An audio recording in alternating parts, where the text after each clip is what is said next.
Apprends-nous, Seigneur, à te choisir tous les jours. Donne-nous, Seigneur, de partager ton amour. Je pense que dans toute vie, il y a deux choix. Le premier, qui est censé être définitif, et puis le second, qui est une confirmation ou un refus du premier choix. Je m'explique. Nous avons tous été baptisés, je pense, quand nous étions petits, quand nous étions enfants. Et nous avons été embarqués dans le christianisme parce que nos parents étaient chrétiens, parce que le milieu était chrétien, parce que la société et l'Église nous ont portés. Il vient un moment où on se demande pourquoi est-ce que je suis chrétien? Est-ce que j'ai fait fausse route?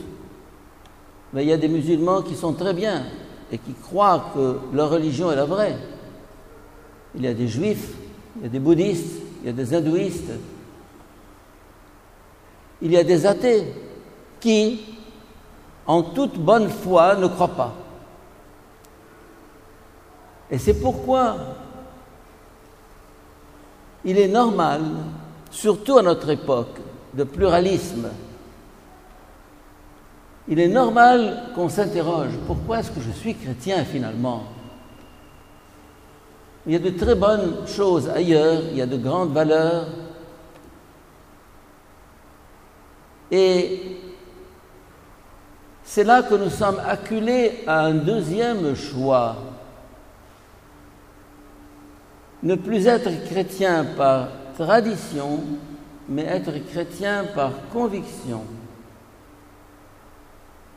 Ne plus être chrétien parce que mes parents l'ont été, mais être chrétien parce que je l'ai choisi.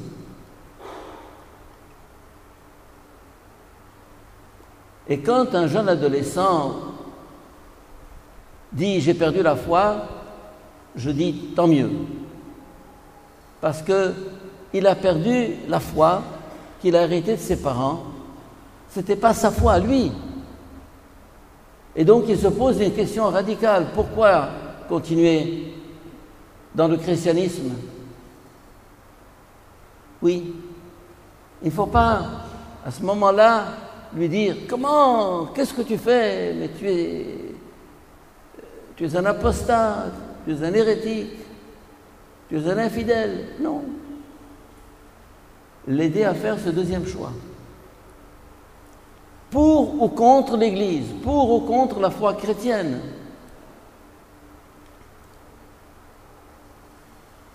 La foi commence à partir de ce deuxième choix. On n'est pas chrétien par la force de l'habitude. On est chrétien parce qu'on décide cela. Et dans les lectures d'aujourd'hui, nous avons justement cette question qui se pose. Josué, le successeur de Moïse, qui a fait entrer les Hébreux dans la terre promise, leur dit, écoutez, qu'est-ce qu'il leur dit? S'il ne vous plaît pas de servir le Seigneur, choisissez aujourd'hui qui vous voulez servir. C'est formidable ça. Si vous ne voulez pas, choisissez. Vous avez des dieux que servaient vos pères au-delà de l'Euphrate, les dieux des païens. Et il leur dit, vous avez le choix. Ce que j'aime justement dans la foi chrétienne, c'est cet appel à la liberté, cet appel au choix personnel. Tu veux ou tu ne veux pas. Quand on voit autour de nous à quel point la religion s'impose par la force, par la contrainte, par la pression sociale, on se dit qu'il y a quelque chose qui n'est pas au point là-dedans.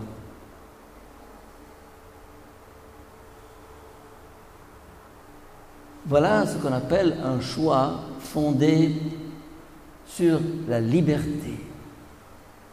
Tout le monde peut être contre moi, j'ai choisi, envers et contre tout, je continuerai. Je rechoisis.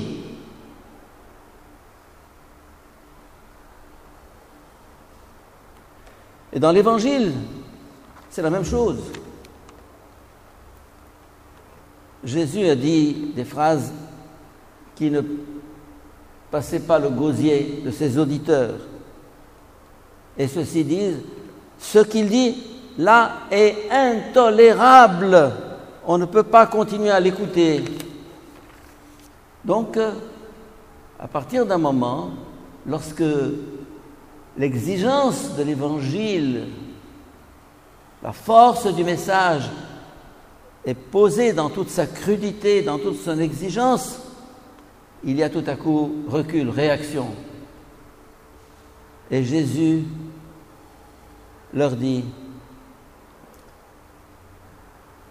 ou plutôt à partir de ce moment, dit l'Évangile, beaucoup de ses disciples s'éloignèrent et cessèrent d'aller avec lui.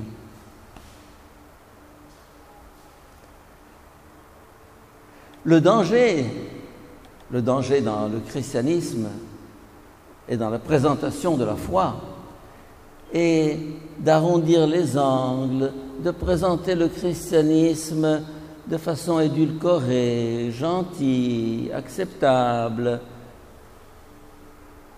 Et alors pourquoi? Mais pour qu'il soit accepté par les gens, sinon ils ne vont plus venir à l'église, sinon ils vont nous quitter, sinon ils vont nous lâcher. Quittez-nous, lâchez-nous, partez, boum! Vous n'êtes pas content? C'est comme ça. Ça, c'est l'Évangile. Le danger, justement, est de vouloir présenter l'Évangile à la sauce de la mode d'aujourd'hui, à la sauce qui plaît aux gens. Ce n'est pas pour dire qu'il ne faut pas adapter l'Évangile à la mentalité d'aujourd'hui, mais sans enlever un iota de ses exigences.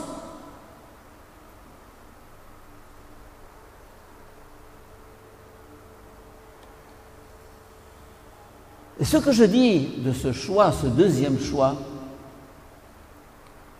à un autre niveau, je peux le dire, d'un choix qui doit se refaire chaque jour. Tout à l'heure, nous chantions au début de la messe, « Apprends-nous, Seigneur, à te choisir chaque jour, à redire ton oui dans notre vie. » Car la vie n'est pas donnée comme ça, elle est une perpétuelle conquête sur la mort, chaque jour. Si je vis maintenant devant vous, c'est qu'il y a en moi des millions d'anticorps, ou appelez ça comme vous voulez, des staphylocoques, comme on dit, qui luttent contre les agents de mort dans mon organisme. La vie est un triomphe continu sur la mort. On ne vit pas comme ça, on vit comme ça.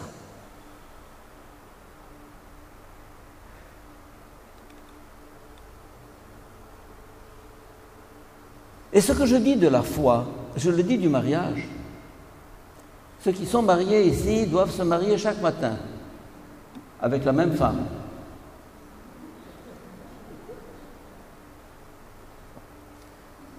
C'est-à-dire, il faut rechoisir son conjoint. Chaque matin, chaque jour. Rechoisir son métier, son travail, rechoisir l'Égypte, si nous avons décidé d'y rester. C'est-à-dire que la vie est une conquête continuelle sur les forces de pesanteur.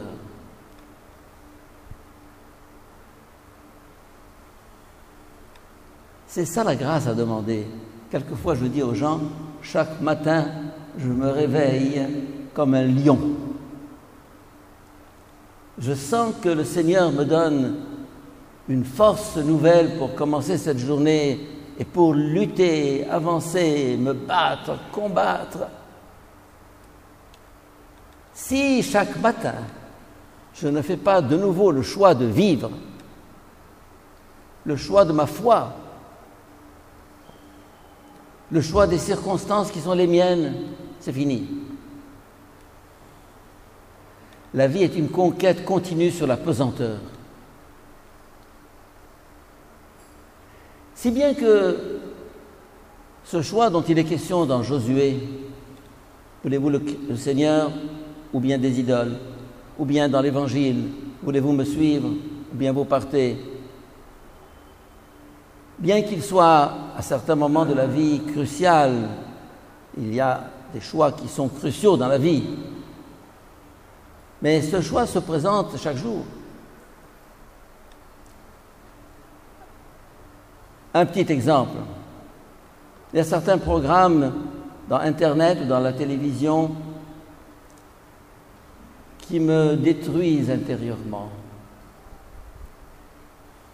Certaines images qui me souillent le cœur, qui me déstabilisent. C'est facile de dire oui, j'ouvre. Mais c'est très difficile de dire non, je n'ouvre pas. Voilà un point très concret, très simple, dans lequel je refais mon choix pour ou contre le Christ, pour ou contre l'Évangile, pour ou contre la foi. Dans des circonstances très simples, quotidiennes, je me trouve devant des choix. Est-ce que je vais haïr cette personne ou bien je vais l'aimer? Voilà un choix. Je ne peux pas l'aimer. Donc, tu fais marche arrière.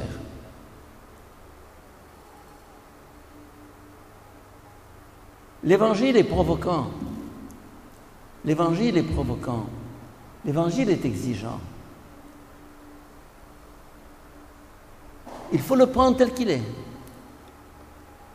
Et savoir que ce n'est pas une fois pour toutes qu'on fait son choix.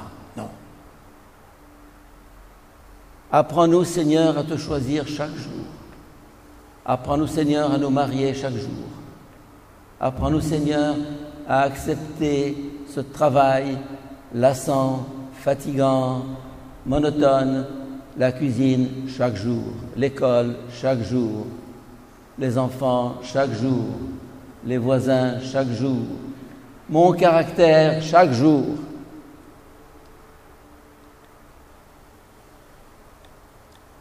Cette puissance de résurrection, c'est la grâce. Car sans la grâce, je ne peux pas. Je ne peux pas.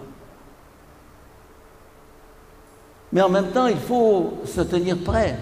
Car ce que je vous dis là, quelque part, fait clic en vous. Vous dites, il a touché là un point sensible. Je vois ce qu'il veut dire et je sais qu'à certains moments, je cale. Que vous ayez calé, c'est normal, nous calons tous.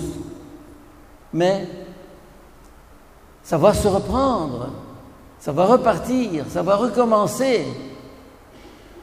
Il y a une phrase que j'aime beaucoup, où ça passe, ou ça casse. Vous connaissez? Où ça passe, ou ça casse. Et quelquefois, ça casse. Alors, demandons au Seigneur aujourd'hui sa force, sa grâce, pour être capable, devant les choix quotidiens ou devant certains choix décisifs, d'être capable de dire « ça passe, je choisis à nouveau » avec le peuple qui disait plutôt mourir que d'abandonner le Seigneur. C'est le Seigneur notre Dieu que nous choisissons. Ou bien avec ceux qui ont abandonné le Christ parce qu'ils ont trouvé sa parole intolérable, on peut caler. Ou ça passe, ou ça casse. Seigneur, fais que ça passe. Amen.